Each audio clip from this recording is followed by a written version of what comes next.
What is up, everybody, and welcome back. I know it has been a while. I had Thanksgiving break, Christmas break, and then just kind of getting adjusted to the new semester, but I'm excited to be back. Today, I'm going to review the Super Bowl a little bit, and then I'm going to go into the Rams and kind of how they have changed the NFL maybe forever, because I think they won a championship in a really unorthodox way, and people are going to start copying it because it worked. They tried in 2018, they lost, but it came back in 2021, and they won a Super Bowl. So, break down the game first. Early on, first series for both teams wasn't a lot, and then I think when Cincinnati went for it on fourth down on their first drive, it was really telling of they were playing to win this game. But I didn't like the call. I think it was a little stop and go to Jamar Chase, and it wasn't open. And then Los Angeles capitalized with a touchdown to Odell Beckham Jr., who unfortunately got hurt. But I really think if he continued to play that game, he would have been the one with Super Bowl MVP and not Cooper Kupp. But anyways, then thereafter that, exchange of punts, Cincinnati with a field goal, couldn't capitalize in the red zone. Great coverage by Jalen Ramsey after giving up the big play to Jamar Chase on T. Higgins. Then the Rams went back down and scored, capitalized with Cooper Kupp, and then they kind of boggled the snap on the extra point, so it was a 10-point game. And then Bengals had a long, methodical drive, and it ended with a T. Higgins touchdown to make it a 3-point game. And then the interception by Matthew Stafford, a lot of people were like, why did he throw that ball? I think it was, a decent, chance. I mean, he was out of the pocket. He kind of, was looking downfield and thought he had a matchup with Van Jefferson, and Jesse Bates made a great play. And then coming out of halftime, you have the T. Higgins touchdown, which a lot of people were mad at the no call. And I think, personally, that no call had more impact than the Logan Wilson hold at the end of the game, just because you gave up 7 points on one play, and it was OPI on T. Higgins rather than the Logan Wilson play. You still have a chance to stop them, and even if then they scored, and you still had a chance to win the game. So, and then right after that, huge play by Chidobe Awuzie, because Skoranek could not handle the ball. And that was the point where I was like, okay, the Bengals are going to win this game. They're going to come down and score a touchdown. They're going to be up by 11. It's going to be really hard to beat them. And then they get a field goal. And that was really like gut punch, because Aaron Donald, came through, got the sack that he needed, and really kept the Rams in the game at that point, who came down the field, scored a field goal. And then after that, there was a bunch of punts. Nobody really could do anything for a long time in the game. And then Cincinnati kind of got a drive going, thought they could maybe get some points out of it, and then they didn't, and they ended up punting. And then Stafford and co. went down the field and scored a touchdown. And they, Eli Apple, got burned on that drive quite a bit. Stafford had the no-look pass. It was really great. And then Cincinnati, of course, one last shot to try and win it, and Aaron Donald blows up the play. He was offsides, but hey, it's the name of the game. It wasn't called. So in the end, I think, looking back at the Super Bowl, it was a really good game. I think what went wrong for Cincinnati in the second half was the fact that Joe Burrow became more impatient and wanted to push the ball down the field, whereas he didn't take what was there. And on top of that, the offensive line didn't hold up. I think they gave up 7 or 8 sacks in the last 22 dropbacks for Joe Burrow, which is crazy that happened after they played pretty well in the first half. Just crazy numbers the second half. But let's get into the real topic of this video, which is the Rams. And I think my idea for this was kind of, has been brewing, but it really was sparked again from the parade the other day with Les Snead wearing the F them pick shirt. And I think that's really kind of the tale of this, I guess you could say rebuild, because that's kind of where it started from. Was, them just they haven't had a first round pick since they took Jared Goff, number 1 overall in 2016, and they won't till 2024. And it's really been, them trading those picks for high priority players, which you'll learn throughout this video. So let's go to the 2015 season, the year before they drafted Jared Goff. So Jeff Fisher's the head coach at this time. They finished 7-9, third in the NFC West, kind of classic mediocre Jeff Fisher.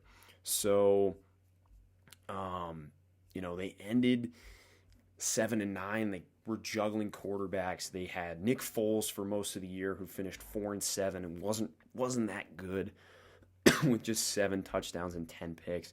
And they had Case Keenum finish out the year, who was 3-2 and it was a 4 touchdown to 1 interception ratio on the season. But it was highlighted really by Todd Gurley, who came in as a rookie, coming off his ACL injury at Georgia, and had 1,100-yard season with 10 touchdowns and 1 offensive rookie of the year. So that was the main bright spot. It's like, hey, we got a guy here that's really, big for us this season. And their leading receiver on the year was Kenny Britt, who was a longtime Tennessee Titan coming over. So they really didn't have the receiving core that they do now. They were really kind of undermatched, whatever. So then you go into the offseason, and they start off by making a massive trade for the number 1 overall pick in the draft to go up and get Jared Goff. So they traded their 15th overall pick, 2 second-rounders in that year's draft, a third, a 2017 first, and third to Tennessee for the number 1 overall pick, the 4th and the 6th. And those picks turned into, so Goff was the number 1 overall pick, obviously. So then the 15th pick was traded to Cleveland, turned into Corey Coleman. And then the Titans got out of this was Austin Johnson and Derrick Henry in the second round. Sean Coleman was 76, who went to the Browns, I believe. And then they had Kwiatkowski, who they traded that pick to the Bears. And then Tamarick Hemingway went to the Rams on the 6th round pick for in that trade. And then in 2017, the following year, the Titans got Corey Davis, and then they traded that pick to New England, the 3rd round pick to New England for Derrick Rivers. So both teams out of this really got dynamic players that helped build up their teams throughout this. The Rams got Jared Goff, who ended up being their big piece to get Matthew Stafford, and then the Titans ended up getting Derrick Henry, who became their massive piece to the AFC Championship run they had in 2019 as a big underdog. So on top of this, the Rams also drafted Tyler Higbee, who's been a big part of their team throughout this run that they had. And then they also franchise tagged Tremaine Johnson, who ended up leaving after this 2016 season, getting a big payday from the Jets that didn't turn out very well. And they also signed Morgan Fox and Corey Littleton as undrafted free agents, which were big pieces for them in their 2018 Super Bowl run, but went on to other teams after that. And they also ended up releasing Nick Foles in this offseason. So they ended up going into 2016 with Case Keenum and Jared Goff as their quarterbacks. So we get into the 2016 season, and they weren't good at all. They were 4-12 and 3rd in the NFC West, with Case Keenum starting 9 games with a 4-5 record with not great results. And then Jared Goff ended up starting the final 7 games of his career, going 0-7 with just 1,089 yards, 5 touchdowns, and 7 interceptions. Todd Gurley did not have as good of a year this year with just 885 yards, but they did have a 1,000-yard season out of Kenny Britt, which was probably one of his best years ever. And then defensively, They were led in sacks by Aaron Donald, who also got a All-Pro nomination and Pro Bowl. Outside of that, they didn't really have anybody for them pick up the slack on defense, as they were not very good this season. So then heading into 2017, they fired Jeff Fisher and, of course, hired Sean McVay to be their head coach. Youngest head coach signing, I want to say ever. He was like early 30s, coming over from Washington. And they made some big moves coming in 2017 by signing Andrew Whitworth from the Bengals, Robert Woods from the Bills, and they signed Greg Zuerlein and Nickel Roby-Coleman, who were big also in their 2018 Super Bowl run. Then you get to the draft. Remember, they don't have a first-round pick, and they just absolutely killed this draft. I mean, they got Gerald Everett, who is a great tight end piece now over in Seattle. Cooper Kupp, Super Bowl MVP, Offensive Player of the Year 2021. John Johnson, who was great for them in their first Super Bowl run, is now in Cleveland. Josh Reynolds, who was a good piece for them for a while there and is now, I think, on Tennessee or Detroit. No, he's on Detroit. He got cut by Tennessee. And then Samson Ebukam, who had some really good years there, is now playing in San Francisco and had a good year. And they just absolutely hammered this draft. Really did a really good job. And also hired Matt LaFleur as their offensive coordinator and Wade Phillips as their defensive coordinator. So really setting that foundation up for a great season in 2017, which they had. And then before that season started, they traded former, I think, number 1 or number 2 overall pick Greg Robinson for a conditional draft pick. And then they traded E.J. Gaines and a second-round pick, which ended up becoming Duke Dawson. That pick ended up going to New England. For Sammy Watkins and a 2018 6, which ended up becoming Sebastian Joseph Day, who also has become a big piece of this team. And then later on, they traded a 2018 7th, which ended up becoming Greg Stroman for Derek Carrier, who's more of a blocking tight end. So then you get into 2017, and they had an absolutely amazing season. Nobody expected the Rams to do this good. They went 11-5 in the first year under Sean McVay and had the number 1 scoring offense in the league. And Jared Goff looked like a quarterback on the rise. He had a great season for them as he went 11-4 with 28 touchdowns and 7 picks and really thrived in McVay's offense.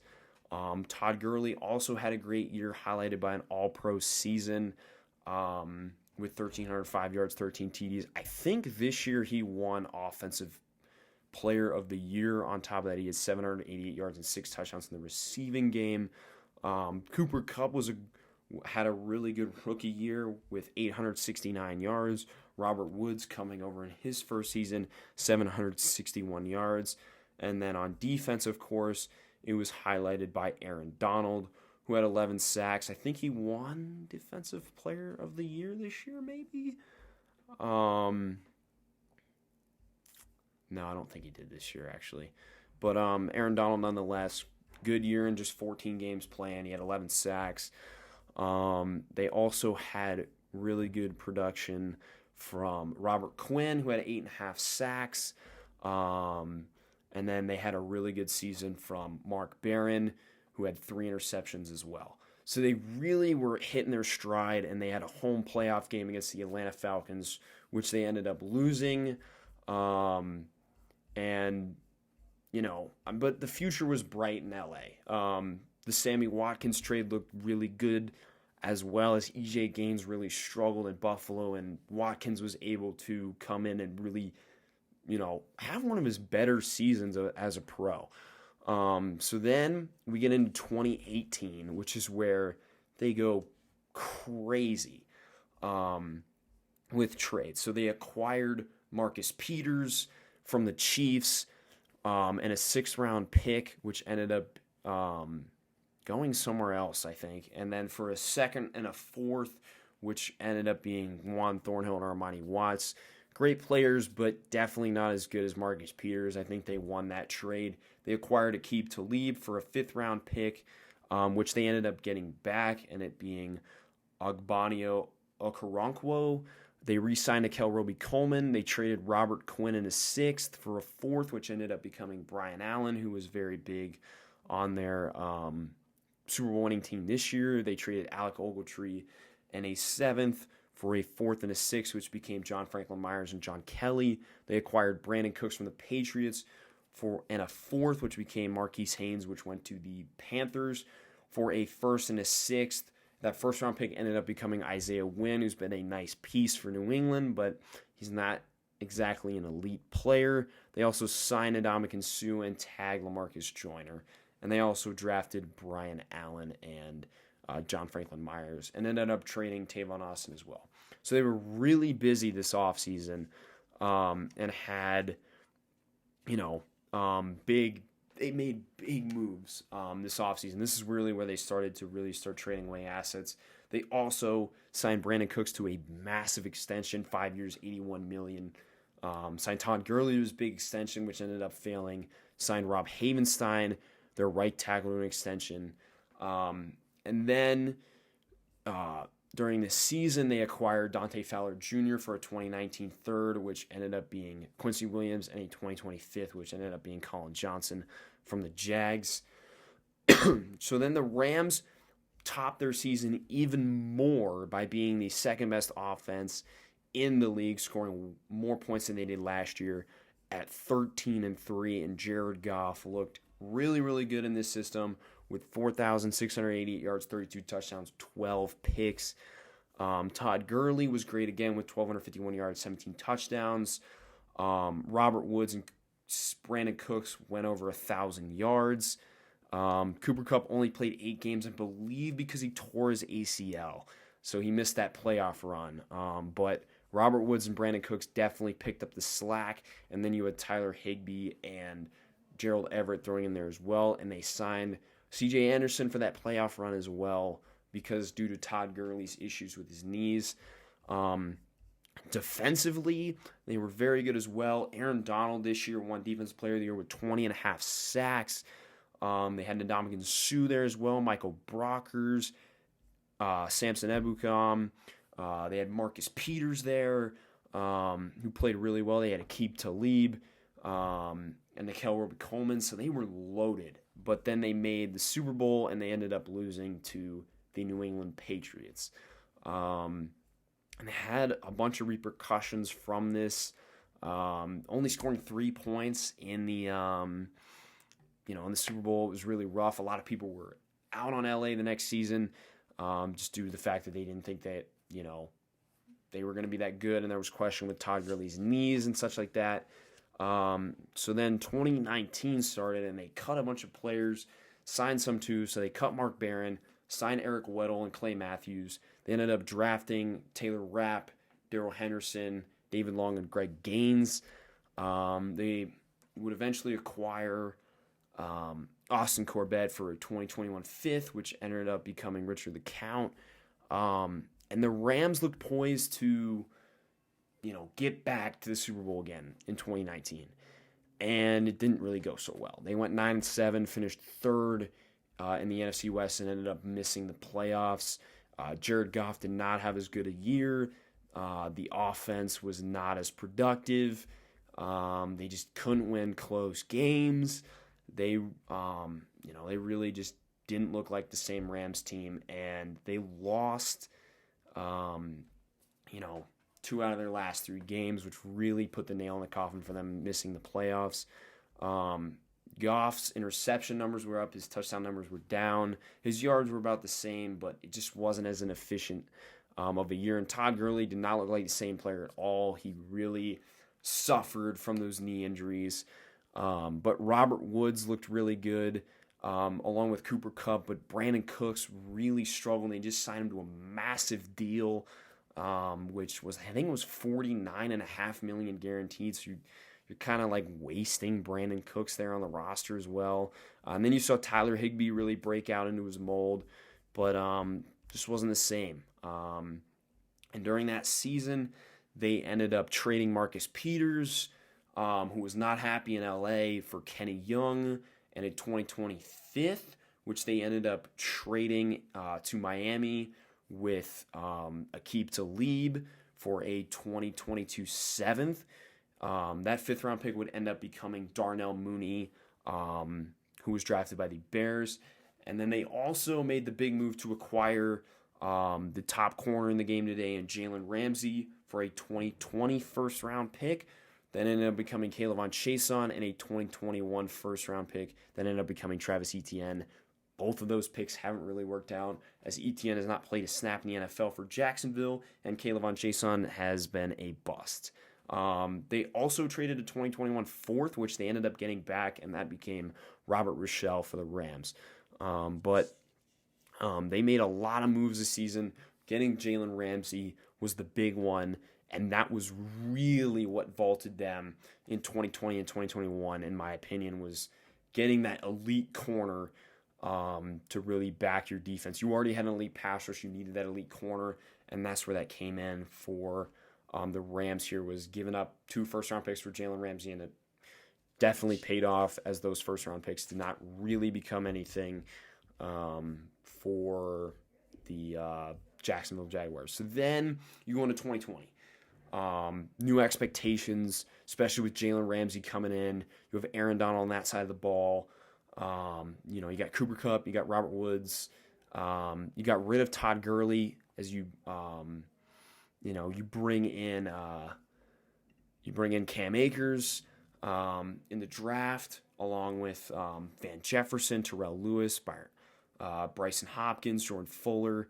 Before that, you cut ties with Gurley, with Clay Matthews, Nickel Roby-Coleman, and re-sign Austin Blythe and Dante Dion. And they ended up as well trading Brandon Cooks in 2024, and they got the pick that ended up becoming Van Jefferson. So really new expectations for the Rams coming into this season with the acquisitions they made for Jalen Ramsey,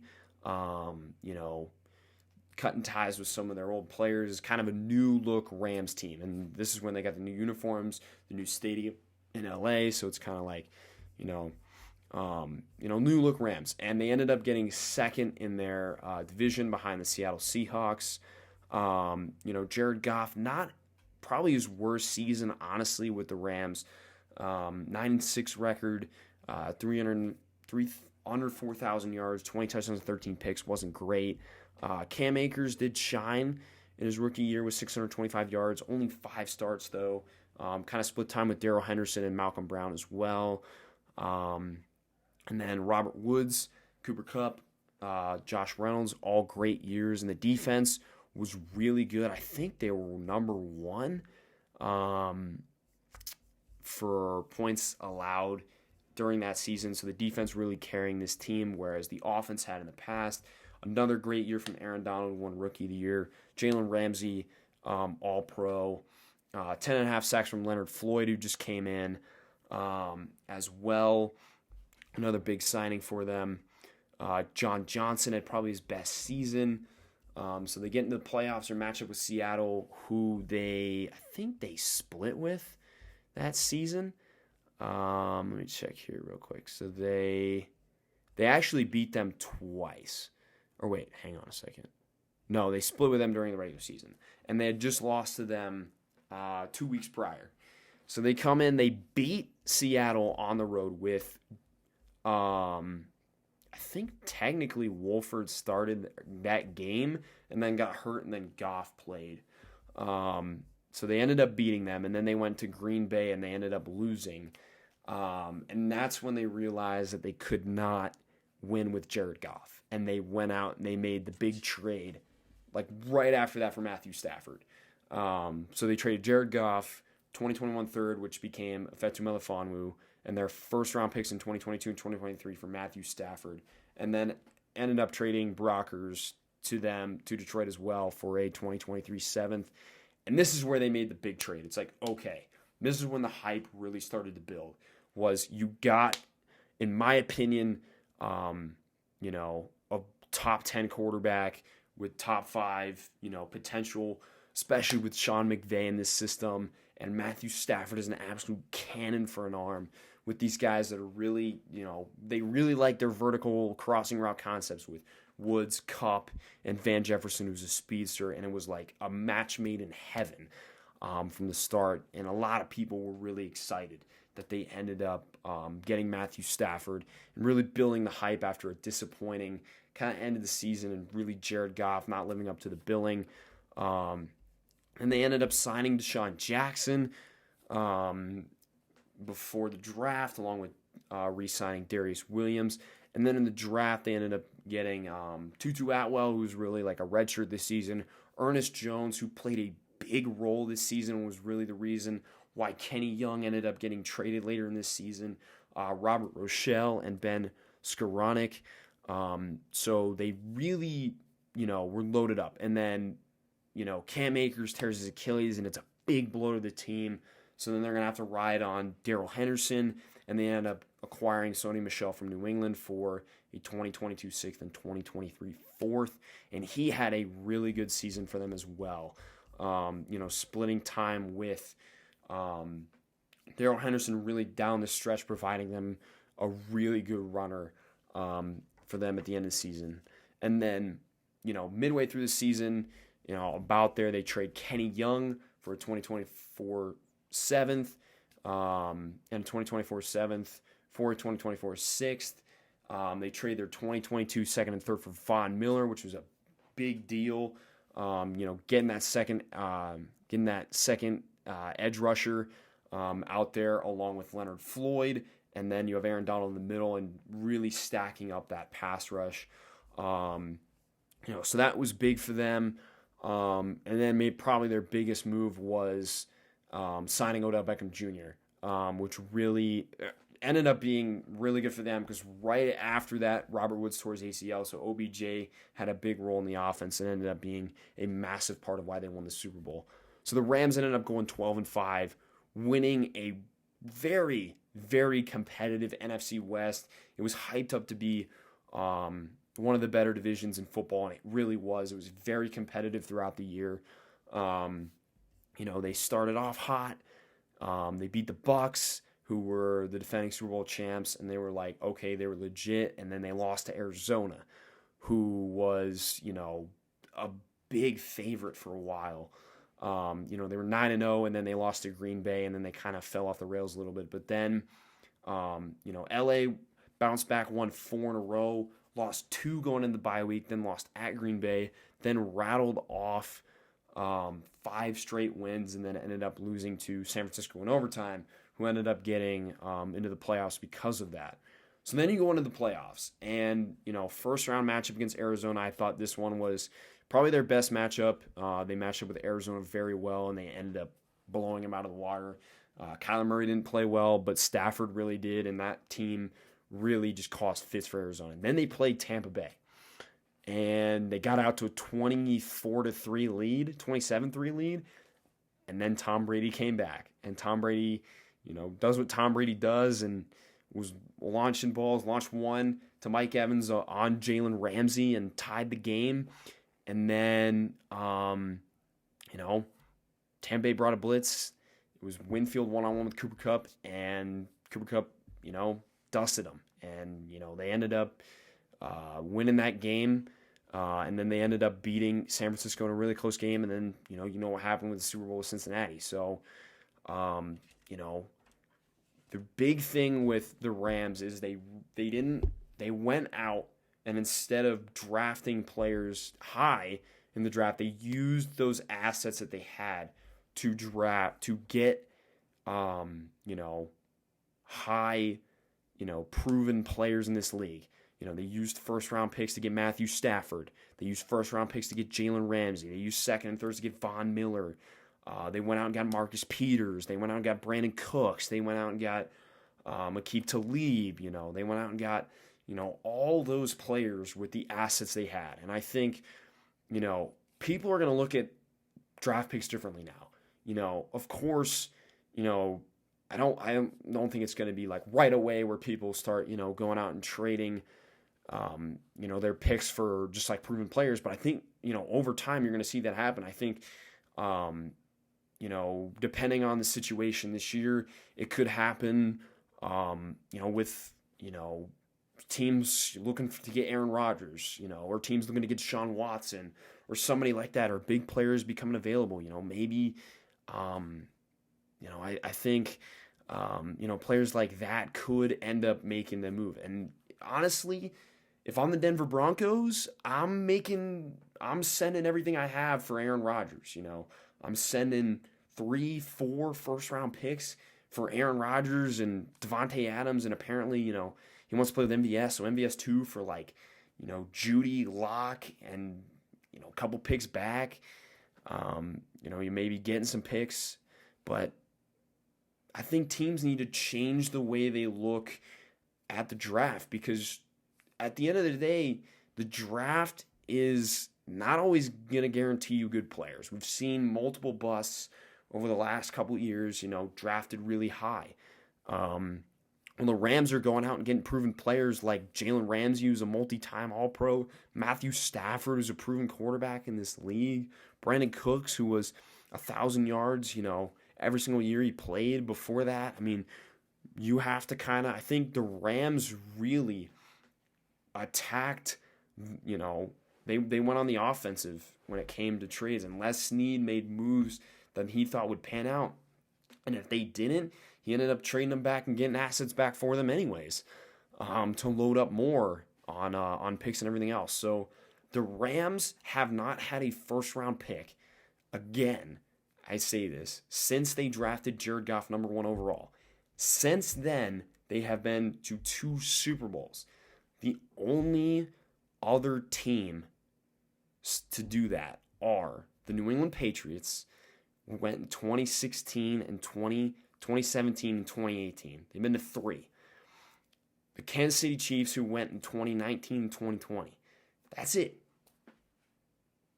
That's it. You have New England, who won 2 of the 3, and then you have Kansas City, who won 1 and lost 1. So you have not had anybody else make multiple Super Bowls besides the Rams. And they have won their division, I believe, 3 times, since they drafted Jared Goff. Or 4, I guess. So, this stuff pans out. The Rams made it work. They decided that, hey, we're not going to wait for these guys to develop. Instead, we're going to use these picks to get guys that are proven in this league. And it worked out for them. They ended up winning a Super Bowl, and they might end up winning more. We don't know. Aaron Donald says he's coming back. I think that Whitworth's retiring, but they're still going to have Jalen Ramsey. They're still going to have Matt Stafford. They're still going to have Cam Akers. I think Robert Woods, Cooper Kupp. Hopefully Odell is back. I would think he's back. Is willing to take a pay cut. They'll have Van Jefferson back. They'll have Higbee back. They'll have most of that offensive line back. So this team's still going to be really good. They're still going to be really, really good. And they might end up winning more in the future. We'll see. But, for right now, you can't take anything away from them because they're world champs at the end of the day. So Les Snead and Sean McVay might have changed the NFL forever. And in my opinion, I think they will. I think more teams will follow in their suits, especially teams that, haven't won in a while. I think Denver could potentially be the next team to follow suit with going for Aaron Rodgers and Devontae Adams. But that's all I have today, is covering the Rams' rise over the last 6-7 seasons. So I hope you enjoyed today's video. I'm sorry for being really inactive over the last 3 months, but I'm back. We're gonna be covering the draft. I'll probably do a mock draft on Monday, and there's a lot of possibilities that could happen, for sure. So I'm really hyped for draft season. I'm hyped for free agency. Sad that the season's over, but the season's never really over. Trading season's gonna come soon as well. So, but thank you everybody for watching today. If you liked the video, make sure to leave a like and subscribe. More content is coming. I want to talk about Brady and his legacy, as I've had time to reflect on that. And I want to talk about Brian Flores' situation, and I want to talk about the coaching carousel as well, kind of my rankings on guys that were hired and, who I thought they maybe should have hired if, I didn't like the hire, but those are going to be coming within the next week or so. So thank you everybody for watching. I really appreciate it, and have a great day, everybody. Peace.